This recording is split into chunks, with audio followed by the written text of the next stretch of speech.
পর্তুগালে অনেকেই তাদের আইআরএস এ আয় বাড়িয়ে দেখাচ্ছেন। অর্থাৎ আপনি ২০২৪ সালে যা আয় করেছেন তার সাথে অতিরিক্ত কিছু আয় যুক্ত করে আইআরএস সাবমিট করছেন, যা অত্যন্ত বিপজ্জনক। এমনকি পরিস্থিতি সেই আগের যে ব্যাকটেক্স পরিস্থিতির মতো পরিস্থিতি সৃষ্টি হবে এবং সবাই আইনের আওতায় আসবে, এমনকি রেসিডেন্ট কার্ডও বাতিল হয়ে যেতে পারে। এই গুরুত্বপূর্ণ বিষয়টি সকলেরই জানতে হবে। এ বিষয়ে আমরা বিস্তারিত কথা বলবো মূল অংশে। একই সাথে সাথে পর্তুগালে গত ২৭ বছরে সক্রিয় জনসংখ্যায় সর্বোচ্চ রেকর্ডে পৌঁছেছে। প্রায় ৫৫,৩৩,০০০ নাগরিক সক্রিয় জনসংখ্যার মধ্যে রয়েছেন। এমনকি ডিজেমপ্রেগো অর্থাৎ বেকারত্ব ৬.৫% স্থিতিশীল রয়েছে। বিস্তারিত শুনবো আমরা। এর সাথে সাথে সেই বিদ্যুৎ বিভ্রাটের খবর। বিদ্যুৎ বিভ্রাটে এখনো সেই গ্রান্দে লিসবন বা লিসবন জোনের বেশ কিছু বাসাবাড়িতে ইন্টারনেট এবং টেলিভিশন সংযোগ স্থিতিশীল হয়নি। এই নিয়ে আজকে পার্লামেন্টেও বিতর্ক হয়েছে সরকারের করণীয় নিয়ে। এমনকি এয়ারপোর্টে এখনো পর্যন্ত ভ্রমণের ক্ষেত্রে লাগেজ নিয়ে সমস্যায় রয়েছেন বেশ কিছু ভ্রমণকারীরা। আপনারা জানেন আগামীকাল ১লা মে সলিডারিটি ইমিগ্রেন্টের পক্ষ থেকে অভিবাসীদেরকে নিয়ে আমরা সেই ১লা মের যে বিক্ষোভ সমাবেশে আমরা যুক্ত হব। বিক্ষোভটি শুরু হবে সেন্ট্রাল কমার্শিয়াল মুরারিয়ার সামনে। আমরা দুপুর ২টায় সেখানে হাজির হব। এরপর আমরা বিক্ষোভ সমাবেশ করে আমরা আলামেদার দিকে যাব। আপনারা যাদের সুযোগ রয়েছে আশা করছি সবাই এই সমাবেশে যুক্ত হবেন। মেহনতি মানুষের পক্ষে আপনারা সকলেই হাত বাড়িয়ে দেব এবং শোষিত মানুষের পক্ষে আমরা এই সমাবেশটি করব। যাই হোক, আজ ৩০শে এপ্রিল বুধবার আপনাদের সবাইকে আরো একবার পর্তুগাল টুডেতে স্বাগত জানাচ্ছি। আমরা যে বিষয়টি শুরুতে বলছিলাম, আপনারা জানেন যে বর্তমানে আইআরএস শুরু হয়েছে। ১লা এপ্রিল থেকে আইআরএস শুরু হয়েছে। এটি ৩০শে জুন পর্যন্ত আইআরএস চলবে। আইআরএস হচ্ছে যে, যদি ছোট্ট করে বলি, গত বছর আপনারা যে আয় করেছেন, অর্থাৎ আপনি যে আয় করেন, এবার কাজ করেন আর ব্যবসা করেন, সেই আয়ের একটা হিসাব সাবমিট করতে হয়, যেটাকে আয়কর রিটার্ন বলে বাংলাদেশে। এখানে আইআরএস। পর্তুগালে সবাইকে আইআরএস দিতে হয়। তো সেটি অটোমেটিকলি হিসাব হয়, যাতে অটোমেটিকলি না হয় আমাদেরকে ম্যানুয়ালি দিতে হয়। অনেকে ফ্যামিলি আনার জন্য বা যে কোনো কারণে বাড়ি কিনবেন বা যে কোনো কিছু কারণে আপনারা অনেকেই আইআরএস বাড়াচ্ছেন। এর আগের বছরও অনেকে বাড়িয়েছেন বা এই বছরও বাড়াচ্ছেন। তো এই যে আইআরএস আপনারা বাড়াচ্ছেন, অর্থাৎ আপনি কোনো কারণে হয়তো ৫ মাস কাজ করেছেন, আপনি এখন বলতেছেন যে আপনাকে আরো ৫ মাস বাড়িয়ে ১০ মাসের কাজ আইআরএস দেখাতে। আপনি কিন্তু সোশ্যালে কন্ট্রিবিউশন করেননি, অর্থাৎ আপনার আয় সোশ্যালে ছিল না। যদি আপনার আয় সোশ্যালে না থাকে, শুধু আইআরএসে থাকে, পরে কিন্তু এই বিষয়টি বেরিয়ে আসবে। এই বছর না হোক, পরের বছর কিন্তু বেরিয়ে আসবে। এমনকি এবছরও বেরিয়ে আসতে পারে, কেননা ফিনান্স অথরিটি আস্তে আস্তে তাদের সিস্টেমগুলো পরিবর্তন করছে। যদি কোনো কারণে আপনি অতিরিক্ত আয় দেখান এবং সেটি যদি সোশ্যালে না দেখান থাকে, এমনকি প্রপার ভাবে যদি আপনি ইভা না দেন, অর্থাৎ আপনার যদি ব্যবসা থাকে বা যে কোনো আলাদা অ্যাক্টিভিটি আপনি দেখেন, যদি এটা প্রপারলি যদি আপনি একটা ইভা বা ট্যাক্স না দেন, সেক্ষেত্রে কিন্তু আপনি জটিলতার সম্মুখীন হবেন। বড় ধরনের জরিমানা গুনতে হবে এবং এই জরিমানার পরিমাণ ২ থেকে ৫,০০০ টাকাও হতে পারে। তো এই দৃষ্টিকোণ থেকে আমি বলবো, প্লিজ, যাদের সঠিকভাবে আপনি যদি মনে করেন যে আপনার এই ২০২৪ সালে আয়টা বাড়ানো দরকার, তাহলে আপনি প্রপার ওয়েতে সোশ্যাল কন্ট্রিবিউশন করবেন, পে করবেন, বা সোশ্যালের যে আপনার হিসাবটা একই রকম রাখবেন। সোশ্যাল এবং ফিনান্স দুইটাকে একই রকম না রাখতে পারলে, না করে যদি আপনারা আইআরএস সাবমিট করেন, তাহলে কিন্তু জটিলতার সম্মুখীন হবেন। দেখুন, সত্য উদ্ঘাটিত হবে। আমরা এটা একটা ২ নম্বর পদ্ধতি। ২ নম্বর পদ্ধতি কখনোই একটা নির্দিষ্ট সময় ঠিক থাকলেও ঠিক থাকে না। প্রত্যেকটা বিষয় কিন্তু সামনে আসছে এবং এখন কিন্তু সবকিছুই আর্টিফিশিয়াল ইন্টেলিজেন্সের জন্য সবকিছুই ক্রস ম্যাচিং। তো সুতরাং আপনি ধরা পড়লে আপনাকে কিন্তু অনেক বড় পরিমাণে জরিমানা দিতে হবে।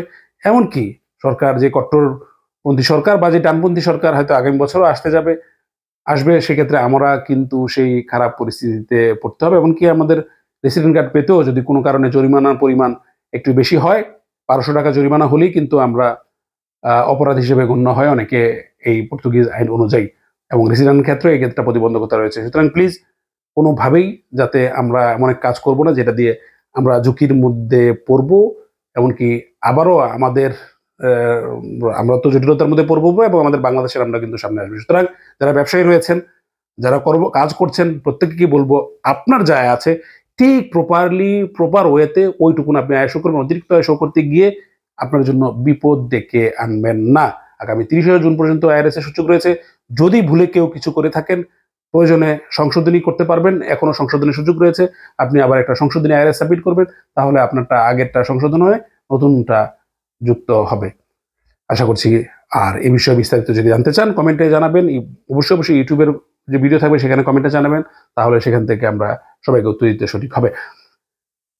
পর্তুগালে গত 27 বছরে সক্রিয় জনসংখ্যা প্রায় সর্বোচ্চ পর্যায়ে পৌঁছেছে, প্রায় 55,33,000 নাগরিক সক্রিয় রয়েছেন, অর্থাৎ 51,75,000 কর্মের সাথে যুক্ত রয়েছেন এবং 3,58,000-এর মতো তারা 3,58,700 তারা কাজ খুঁজছেন।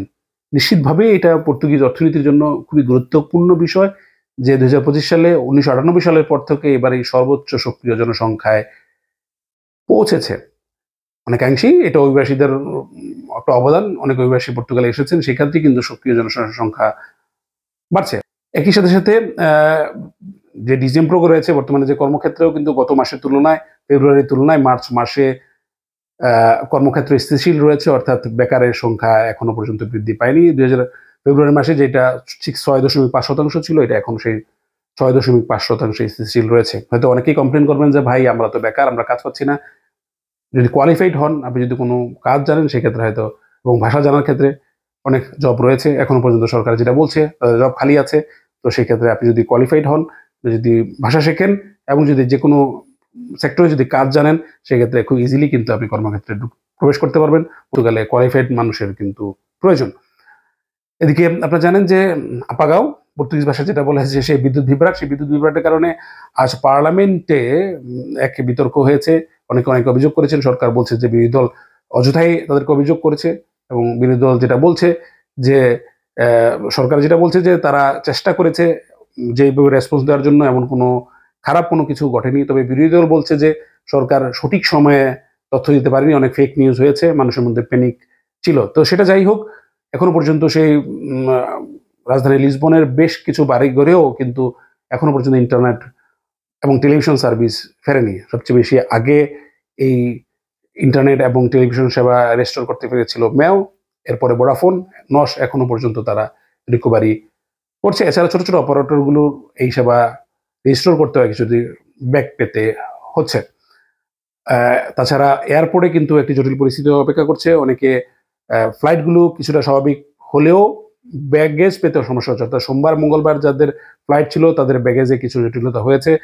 যারা ব্যাগেজের জন্য অপেক্ষা করছেন, এয়ারপোর্ট থেকে বলা হচ্ছে যে তারা যাতে যোগাযোগ করেন আগে তাদের এয়ারলাইন্সের সাথে, তাদের ব্যাগেজের কিছু সলিউশন এয়ারলাইন্সের সাথে যোগাযোগ করে তারপরে এয়ারপোর্টে যাওয়ার জন্য। এয়ারপোর্টে এমনও প্রায় অনেকে 2 দিন যাবত এয়ারপোর্টে অপেক্ষা করছেন ব্যাগেজের জন্য, এমনকি সেখানেই দিনাতিপাত করছেন। যদিও ফ্লাইটগুলো কিছুটা স্বাভাবিক চলাচল শুরু করেছে রুটিন অনুযায়ী, কিন্তু ব্যাগেজের জন্য একটি অস্থিতিশীল পরিস্থিতি সৃষ্টি হয়েছে এয়ারপোর্টে। আগামীকাল আপনারা জানেন যে 1 মে দিবস, যেটা শুরুতেই বলছিলাম। তো সেই মেহনতি মানুষের পক্ষে আমরা বিক্ষোভ সমাবেশে যুক্ত হব। মুরারিয়া মার্কেটে, সেন্ট্রাল কমার্শিয়াল মুরারিয়ার সামনে 2টার সময় আমরা আসবো। যাদের সুযোগ থাকে সলিডারিটি মুভমেন্ট পক্ষ থেকে এই সমাবেশে আপনারা যুক্ত হতে পারেন, কেননা শোষণের অনেকে আমাদের মর্যাদাপূর্ণ জব নেই, এখনো আমরা শোষিত হচ্ছি। বিভিন্ন আমাদের বাংলাদেশিদের বিভিন্ন ব্যবসা প্রতিষ্ঠানও আমরা শ্রম শোষণের শিকার হচ্ছি। তো এই একটি শ্রমিকদের একটি দিন, এমনকি সকলেরই, শুধু শ্রমিক না, যারা মেহনতি মানুষ রয়েছেন সকলের জন্য একটি দিন। এই দিনে সবাই যুক্ত হবেন, আমাদের অধিকারগুলো, এমনকি আমাদের ডকুমেন্টের অধিকার, আমাদের বিভিন্ন ধরনের জটিলতায় আছি সেই বিষয়গুলো উপস্থাপন করবেন। আরেকটা বিষয় ছোট্ট করে বলে নেই, অনেকে হয়তো অনেক মন্তব্য করেন, অনেক কিছু বলেন, আমি দেখি।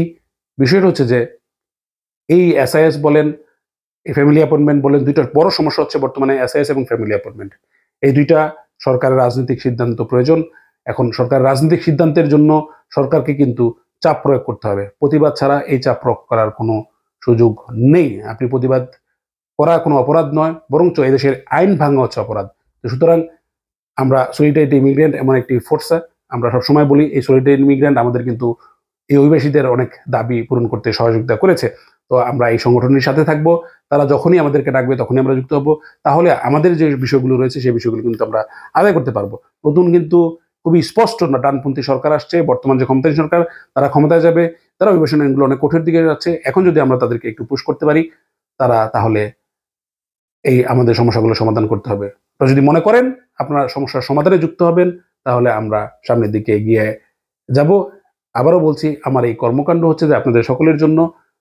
যদি আপনি মনে করেন এটা আপনার কোনো উপকারে আসবে, তাহলে আপনি এইটি শেয়ার করতে পারেন, তাহলে সকলের জন্য উপকার হবে।